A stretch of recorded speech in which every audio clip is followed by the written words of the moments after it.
Hey, good morning. Welcome to the inner sanctum, Bali and beyond. I'm here with my friend Kenneth. We'll call him Ken. Yeah. We'll call you Ken. Yes. And Mr. Locke. Look. Ken and I met. We both have been really blessed by having challenging lives, and yet our challenges have turned into our greatest assets, and so we kind of know each other in the recovery world. And we're not going to go talk about that a lot, but that's the deal, and Ken's pretty open about that. Yes. And I'm pretty open about it, and I think that I kind of think if it works both ways.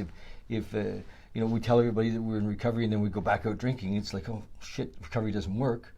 But I think that the nature of the disease, we have the symptoms of a disease called alcoholism, and the nature of the disease is that prognosis is not good. Yeah. It's just not good. Prognosis is not good, and so we could end up going back out. But that doesn't mean that the program doesn't work. No. It means that we didn't dodge that bullet. We didn't. Pretty much says in our teaching that if we stay in fit spiritual condition on a daily basis, because we only have a daily reprieve contingent on our spiritual condition. If we stay in a fit spiritual condition, the chances of us going out are pretty slim, aren't they? That's true.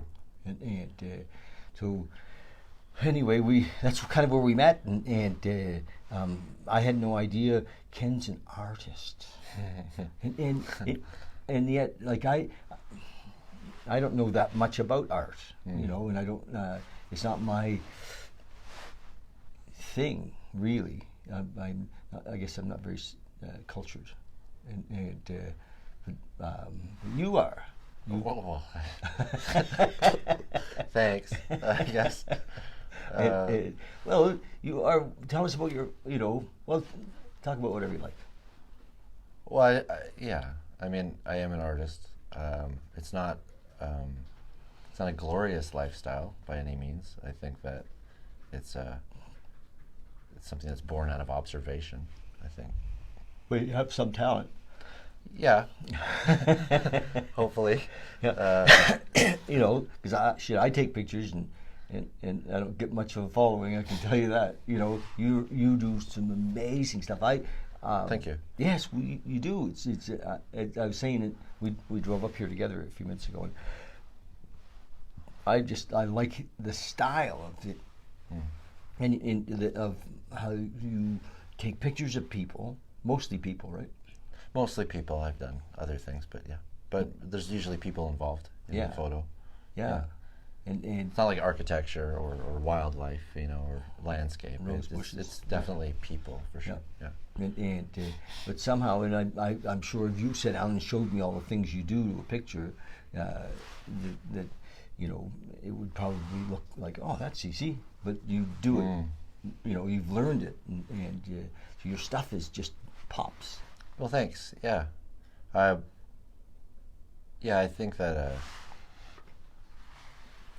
I think people are under the misconception that a photograph comes out of a camera looking that way. Mm-hmm. And it does not. No. There's a lot of work involved with, even when you're doing the art and you're creating it, knowing what's going to happen in the back end, and then being able to shoot it knowing that you're going to do stuff. Okay. And so that whole process kind of comes full circle, so that it's kind of all one thing. It's not the beginning, the middle, and the end. It's kind of the beginning affects the end, and the end affects the beginning. Mm-hmm. And having a clear concept of that whole process, I think, allows somebody to go into a situation, whether you're doing photography or even painting or music.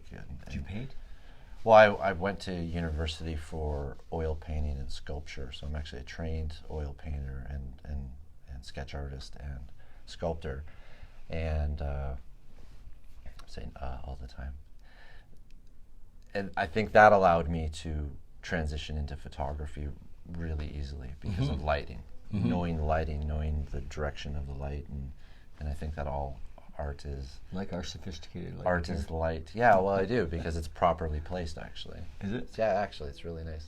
Yeah. And you know, and at some point, it's you know, we talk about full circle, but you know, when I first was starting to do this, you know, I was a musician, and then I wasn't going to make any grand living from being a musician, but I still wanted to be in the music industry, and so I started photographing musicians. And this is going to relate to what you said earlier, you know, about things popping or things being interesting. You know, I didn't think that having access to those musicians was actually really important. You know, I could be a substandard photographer, but as long as I had access to those people, I'd have really interesting photographs. I could be an amazing photographer, but if I didn't have access to those people, I didn't have access to those people. So I was very lucky to have access. And then things, you know, snowballed. Within a year, I was published in NME magazine in England. I've been published in the Huffington Post, and I've worked with people that have been on Ellen and David Letterman and Jimmy Kimmel and John Ferguson? Craig Ferguson. I love him. Yeah. He's one of us. And I think that was knowing my limitations and being willing to adapt my situation to something that I was good at, instead of banging my head on the wall trying to be something that wasn't going well for me. And as soon as I realized my limitations, and as soon as I realized what I was good at or what I could do or what I did have access to, things just snowballed really quickly. And it wasn't too long after that that I you know, won some awards and was voted best photographer in Calgary by Fast Forward magazine and things like that. And the only reason why I bring that up, because I think that that initial rise was so something that I looked for, something that when all that happened, I felt like I had been recognized. I felt like my peers had recognized me. I felt that I had come home, in a sense. I felt like this was the thing that I was supposed to be doing. I remember my mother calling me up and saying, "This is the best thing you've ever done." You know, Thanks, being really proud of me, and I had all that. But ultimately, this lifestyle that I created for myself was eventually going to be my demise. The thing that could have possibly brought me down permanently. And luckily, I didn't allow that to happen. And luckily, the universe, that wasn't in my cards. But and unfortunately, a little divine intervention. A lot of divine intervention, not a little bit, a lot. Uncannily, the math is too big for it to be coincidence, and there's a lot of those stories that I could share that are jaw-dropping and awe-inspiring, and you know, it's really easy to have a sense of gratitude when those things happen, and it's really easy to see a bigger picture when those things happen. But I think that being willing to see that bigger picture and have that gratitude comes with surrender, comes with forgiveness, and those things, and without having those sort of first steps, and to do that, we talked about you know, I think we had a conversation a couple days ago about, you know, just letting go, being present, mindfulness and stuff. And I think that really coincides 100%, if not more, if you could go bigger than 100%, with the artistic process. I think that allowing the process to happen and not trying to be in control, not trying to say, this is the way that it's going to be, this is how it has to be done. I think that a lot of the art that I've seen that seems stifled or seems like it only has a certain reach is because it was stifled, because it was so planned out. It was so, you know, it was so controlled. So the magic happens in letting go. In letting go, I mean, you still have to bring your lights, you still have to bring your camera, you still have to bring the people, and you still have to have somewhat of a plan. Yeah. But at some point, you know, in the middle of doing this thing that you're doing, things arise, and the ability to go with it, to flow with it, and let that happen. You know, I think is letting the universe or higher power or God or whatever you want to call it help with that whole process. And I think that being open to that is very important. So, if you know, just on the subject of divine, you know, universal intelligence, or so we're part of that, right? I hope so. Yeah, I mean, we're only separate if you know, if ego says we're separate. If we, you know, if fear keeps us separate. Yeah. And so I think that I was listening to one of my favorite speakers the other day, yesterday. David Hawkins was talking about, you know, this idea that we co-create with God, and he said, well, actually, no, we don't. We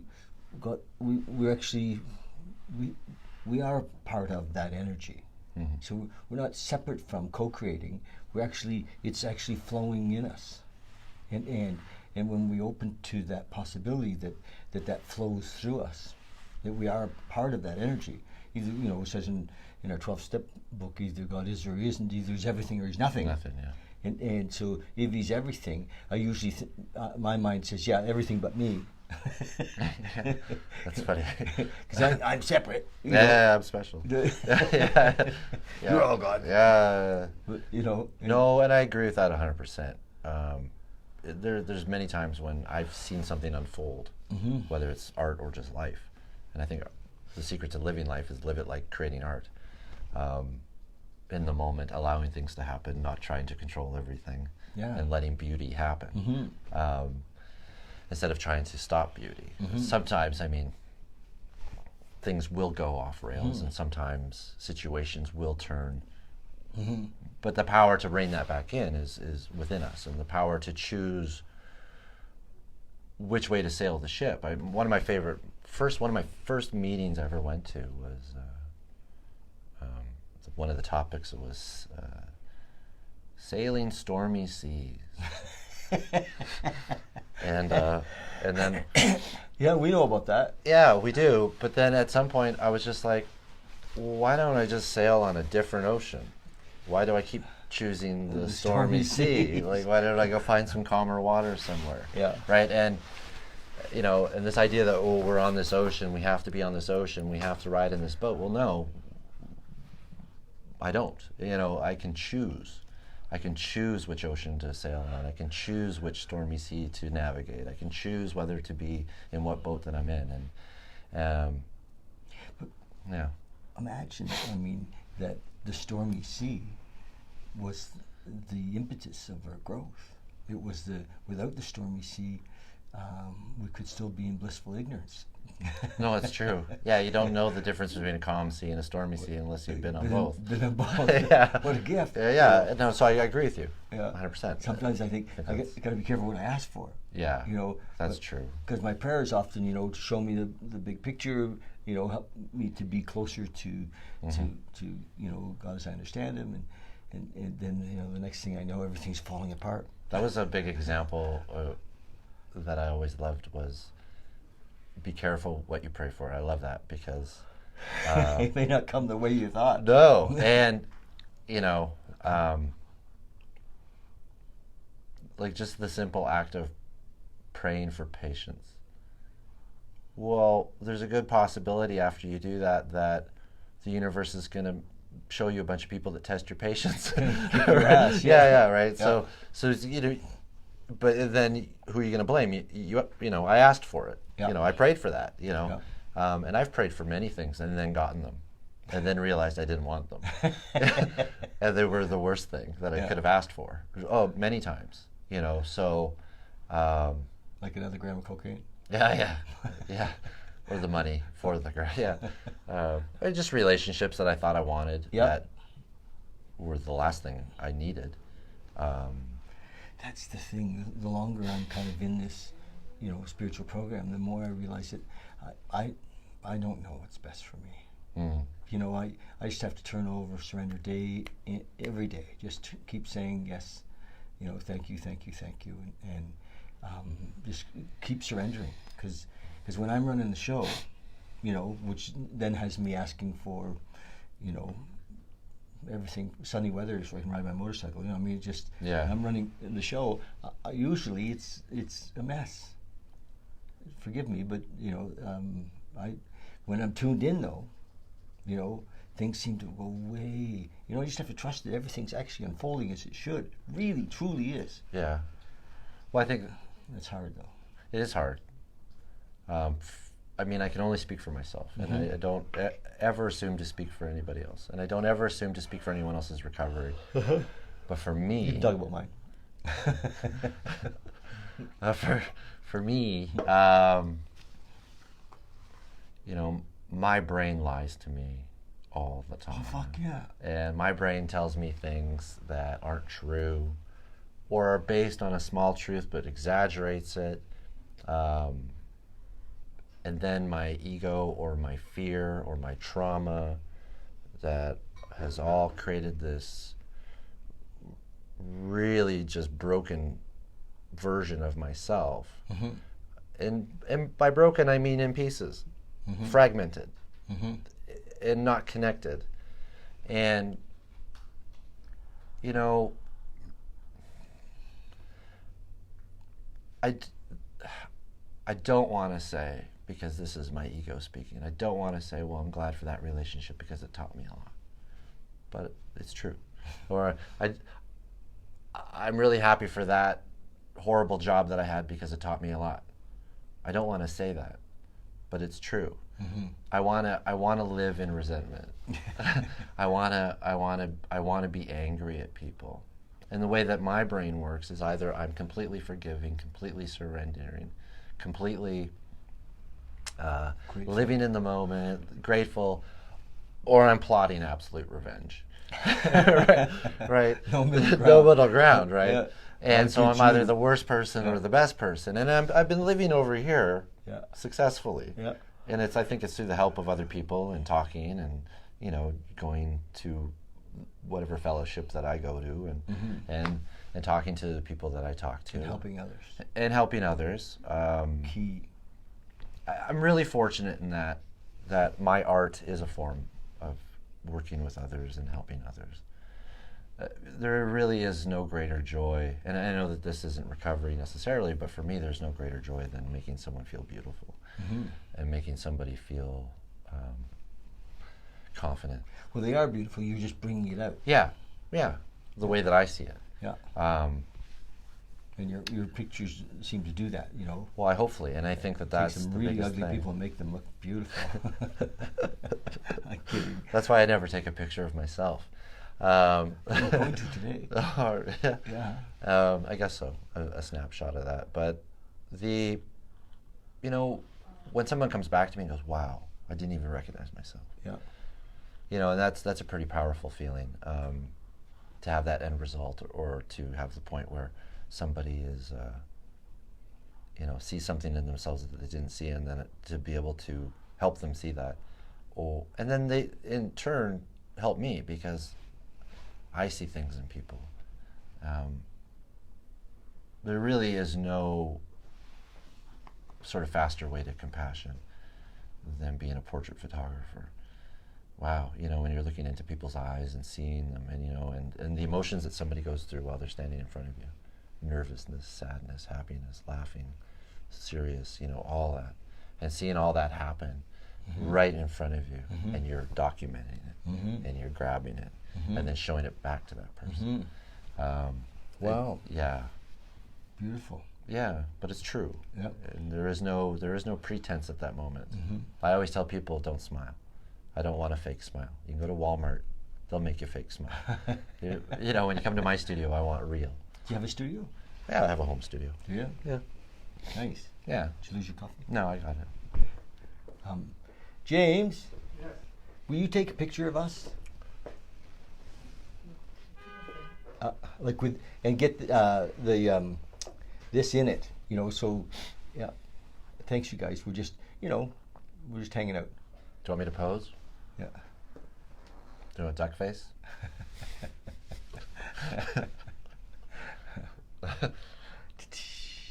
Yeah. Yeah. So you've got like an Jazz hands. You have an $800 camera in there, and $800 camera? It's worth more than that. is it? Yeah. Okay, whatever. Yeah. And we're taking pictures on the phone. And that's fine. Yeah. Yeah. Got a few. Thanks. I believe that it doesn't matter what you take your photo on. I think I talked to you about that analogy about the Mona Lisa. I don't care if the Mona Lisa is painted on a piece of cardboard or if it's painted on canvas. If it's the image of the Mona Lisa, it's the image of the Mona Lisa. So I've seen amazing iPhone photography. I've seen photographs that have been photographed out of homemade cameras out of shoe boxes. I've seen cameras, if you look at the history of cameras, this is an amazing piece of technology. Yeah. If we took that iPhone back 20 years into the past, you'd be arrested. No, they would arrest you, and they would throw you in jail, and they would say, well, how did you get this technology? What planet are you from? That's how much progress we've made in such a small amount of time. Really? Yeah, so, which is good, because I think that, when the equipment gets so good and you're still taking bad photos, well, you can't blame the equipment. It's the operator. So yeah. So you're not back in. Are you doing photography full time again? Yeah. Are you? Yeah. I work. My day job is I am a photographer for an online kids clothing company.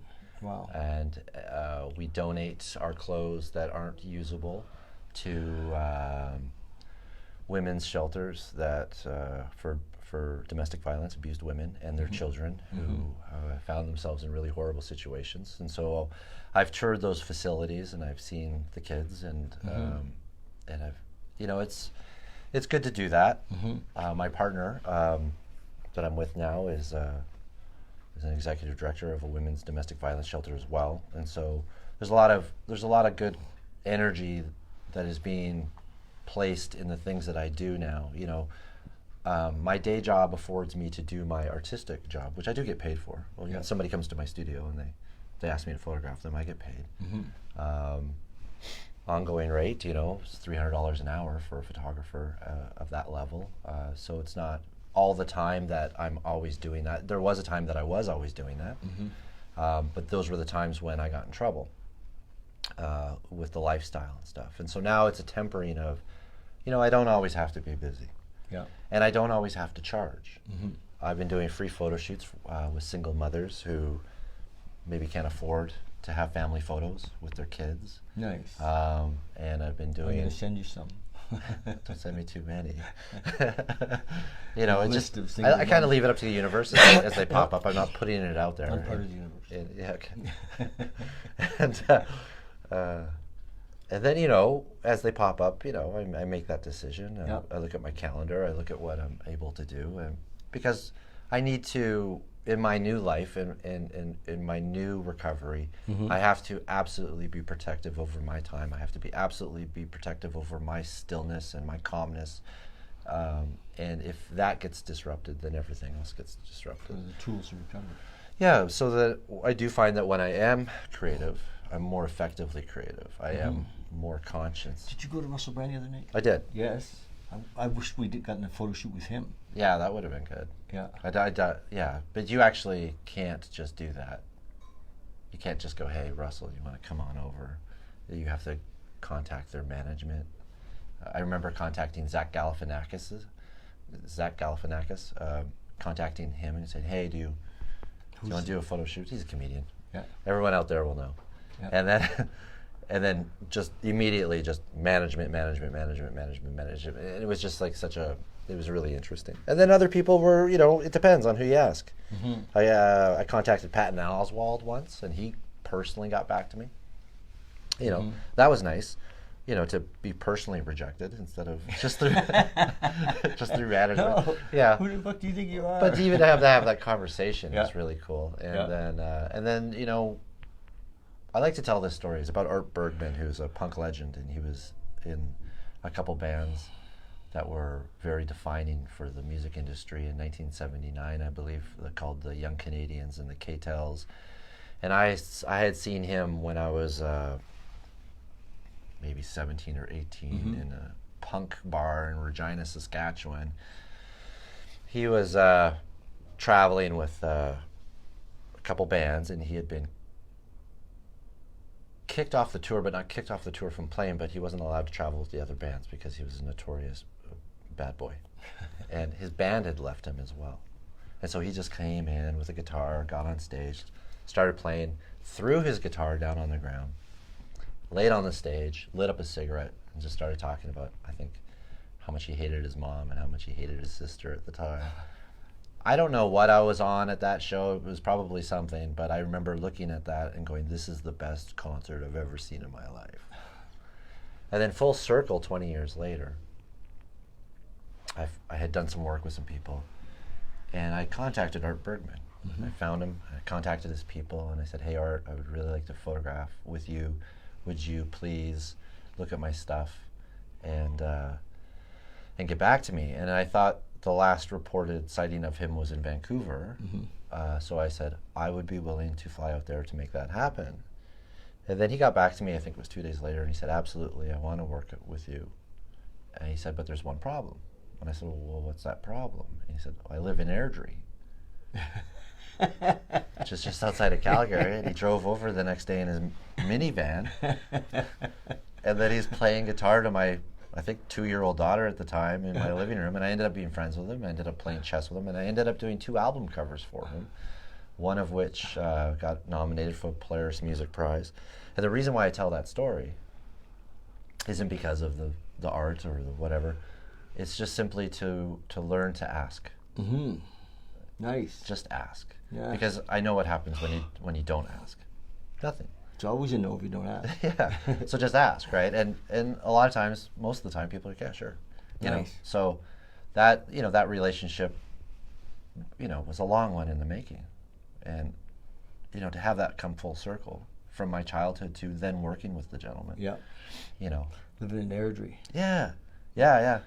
Yeah, and where settled down. I don't think that he would mind me saying this, where he's been, very healthy, and that's why he moved to a little farmhouse in Airdrie, because the last, I think, almost decade, he's been living the righteous path, and and his beautiful wife Sherry Decembrini, wonderful people.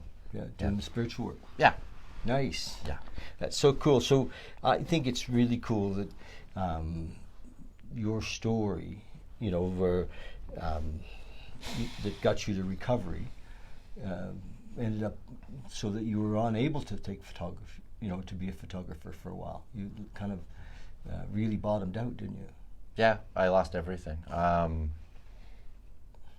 had created a situation where, and I don't mind talking about this, because I've worked with so many people, I've been around so many people that to hear their story has helped me, and so if I can tell a story that helps somebody else, I absolutely don't mind doing that. And if it hurts my ego to do that, oh well. So by the time that I had completely hit bottom, by the time that I had completely destroyed my life, and by the time that I had just sabotaged everything around me, because I had had enough, for whatever reason. And I think I had enough of just living the life that I was living, because it was completely unrewarding. Empty. Completely empty, maybe even less than empty. In the like there was just no container at all to put anything in, Uh-huh. right? So I was 140 pounds. My teeth were rotted. I was homeless. I had sold all my photography gear, probably $30,000 worth of photography gear, for drugs. And Wow. I left everything. My life's work on external hard drives, I left. A lot of stuff that people are seeing now is just stuff that's residual that, I'm starting to create again, but a lot of the stuff that you see online is stuff that is online. But the raw files, they're gone. They're gone. They're gone. And people ask, what price are you willing to pay for your sobriety? I was willing to walk away from my life's work for sobriety. I was willing to walk away from everything that I had created in order to get sober. And it was a big decision, but it wasn't a big decision because it's just things. They're just things. Yeah. I'm not taking photos with me when I'm die. when I die, or when I go on to wherever I go on to, and these are just things, and the possibility of living happy, joyous, and free. Oh yeah. So I made that choice, and then I went to treatment, and at the 1835 house, shout out to 1835 house, which saved my life, in a lot of ways, but no, they just saved my life. It's a beautiful place. It's very humble. Yeah.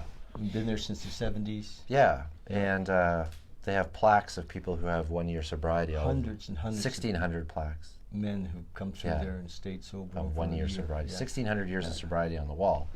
But many of those men who didn't make the first year have got it later.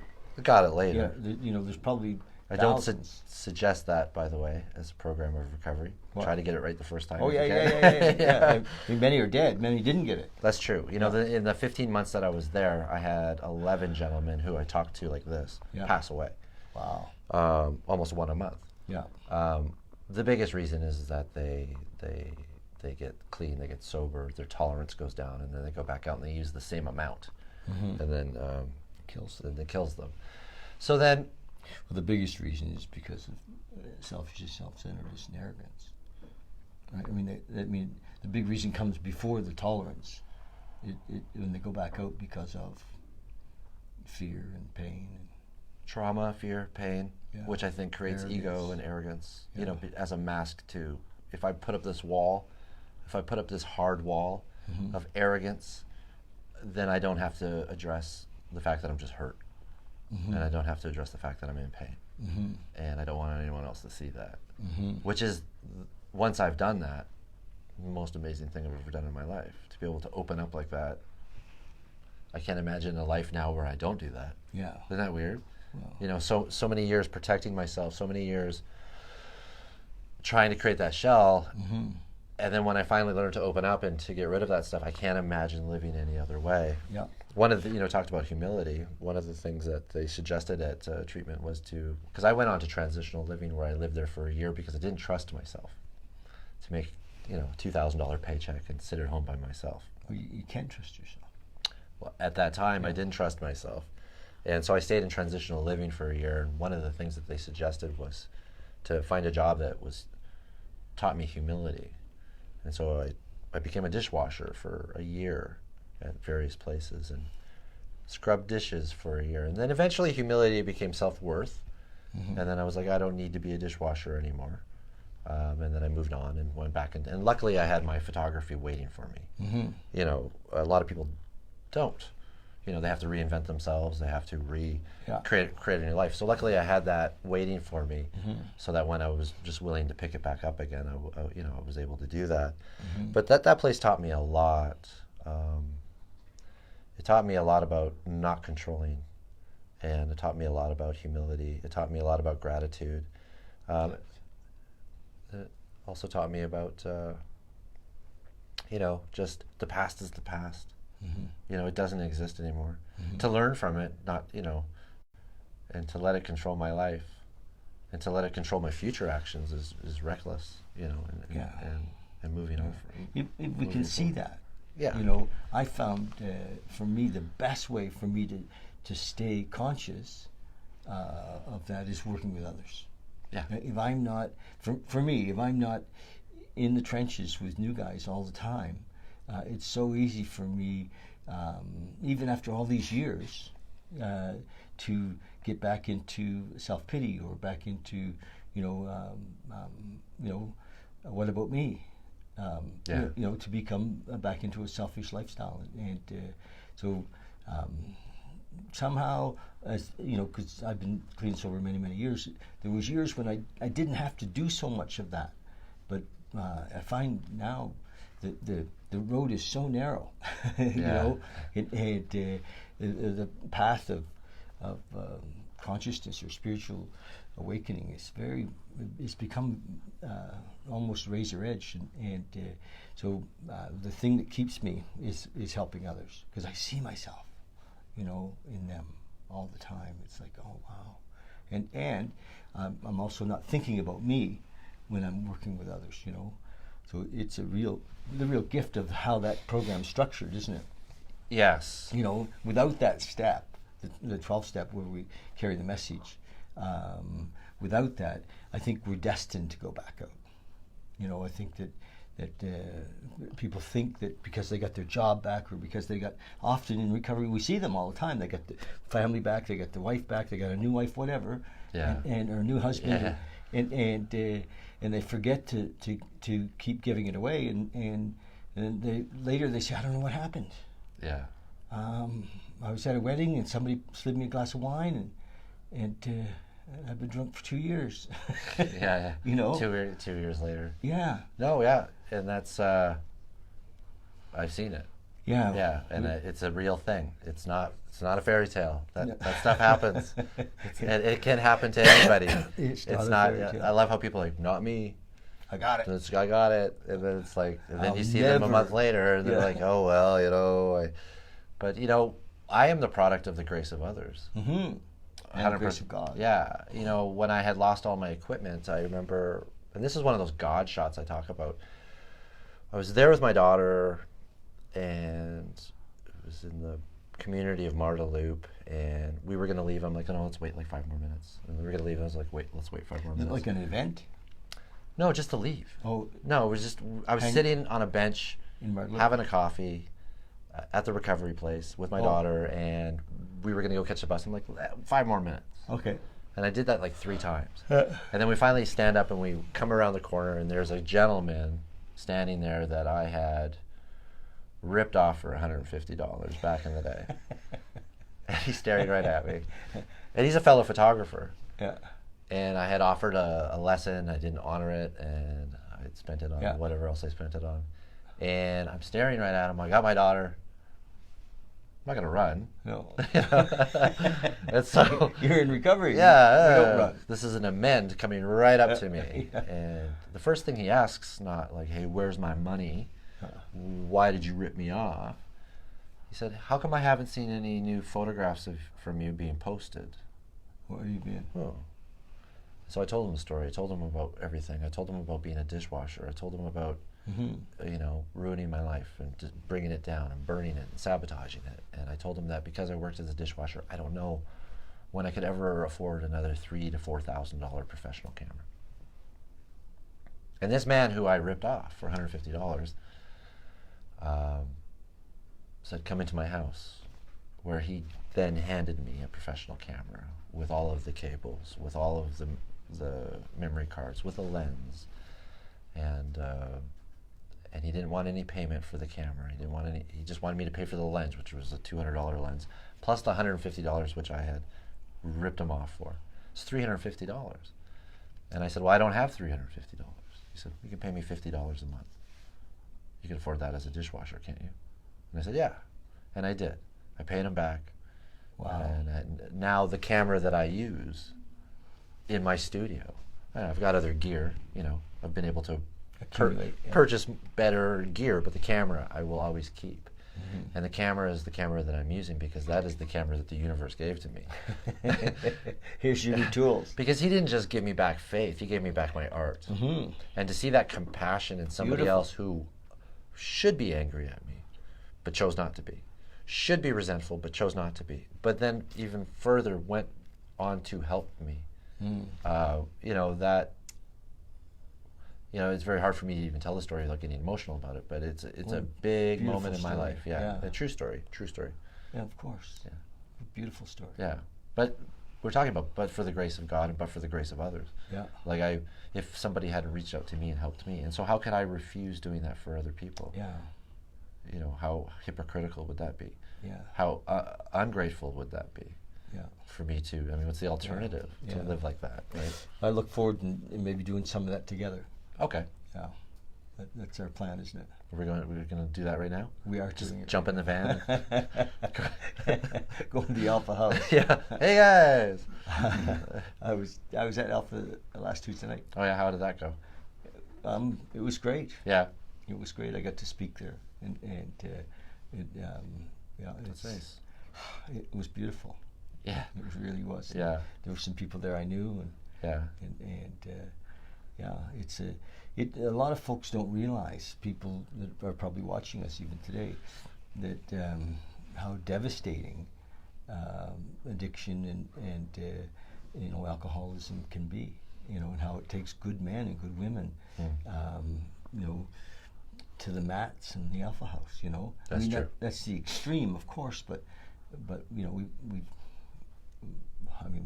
I've seen just hundreds of people over the years who didn't make it, who either took their own lives, or died of related things, and now with the opiates, it's sticky shit, isn't and it? it's instant. There's no turning back. Sometimes that first time that person used is the time that killed them, and they didn't feel anything. They died, and that's what fentanyl does. It just kills you. Mm-hmm. It's just that's a harsh reality, but it's the truth. And I think people, unfortunately need to hear the truth, because these things do happen. Yeah. And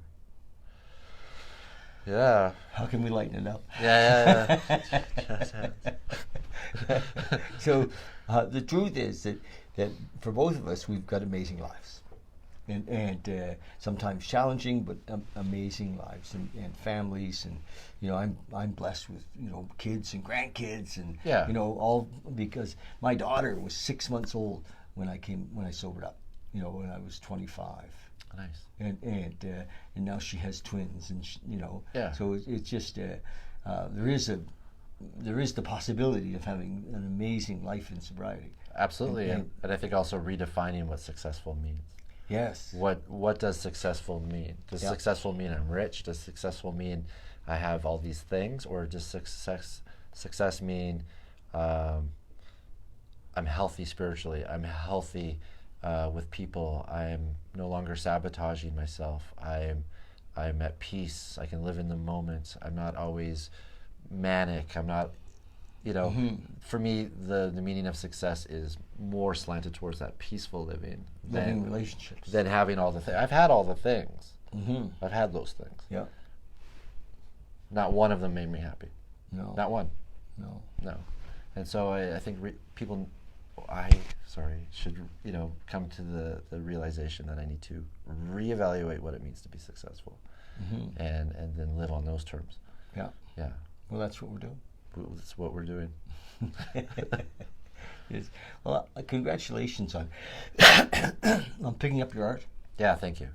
And and I suspect you're going to make a big difference, as well with your art in helping people and using it in creative ways that make that help people to hopefully discover themselves, and I'm sure I'm certain that's what's happening for you, and I'm really happy that you came in today. Can we tag this with a website?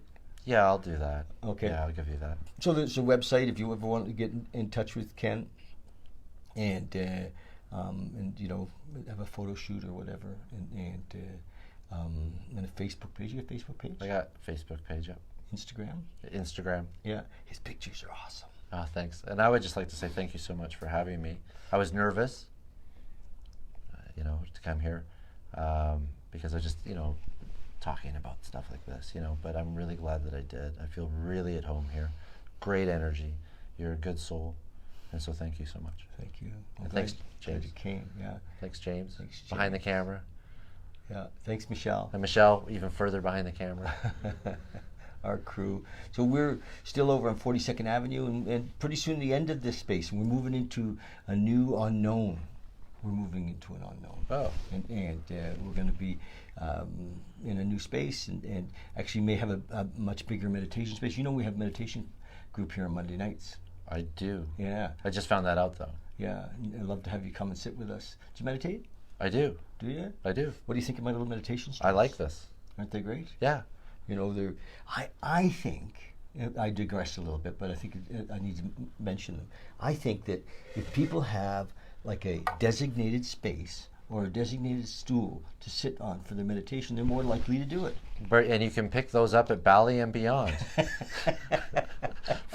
for a very affordable price. Beautiful. Look, I have this mantra. Can I tell you? Oh, yeah? This is our logo, or I don't know what we call it, but I believe that we're lifting the vibration of the planet, one meditator at a time. No, I believe that. Can we? That's a cause. It's a true fact, though. Yes. They've done that. They've gone into Yeah. cities and meditated and changed the crime rates. So if people have a designated space, they're more likely to do it. Yes. These things are pre-programmed. Are they?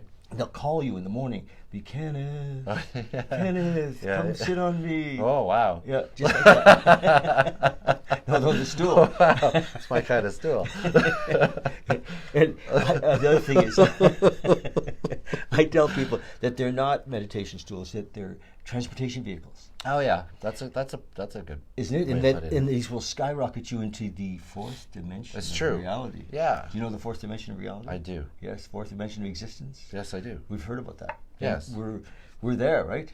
Yes. And And you can manifest things. I would just like to say that. You can manifest joy, you can manifest love, you can manifest beautiful, wonderful things in the world if you just try. so well, here's my imagining. I want to share this with you guys. That I'm reading Eckhart Tolle, the book online every day. I'm reading, and it's The Power of Now. Are you reading it now? Right now, not right now, no. Right now I'm talking Now? with you. but lately, the last couple of days, and Yes.